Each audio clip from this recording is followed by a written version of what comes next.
બટેટા પૌવા. તો એમાં મેં બટેટા, સિંગદાણા, ડુંગળી, કેપ્સિકમ, કોથમીર, રાઈ, જીરું અને પૌવા આટલી વસ્તુ લીધેલી છે. તો સૌપ્રથમ પહેલાં બટેટા વઘારવાના છે, પછી ટમેટાં, પછી કેપ્સિકમ, રાઈ, જીરું અને લીલા મરચાં બધું ચડી જાય એટલે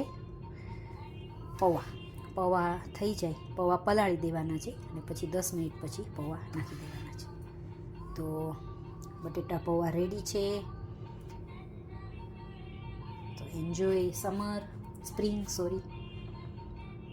Subscribe my YouTube channel. Thank you for watching.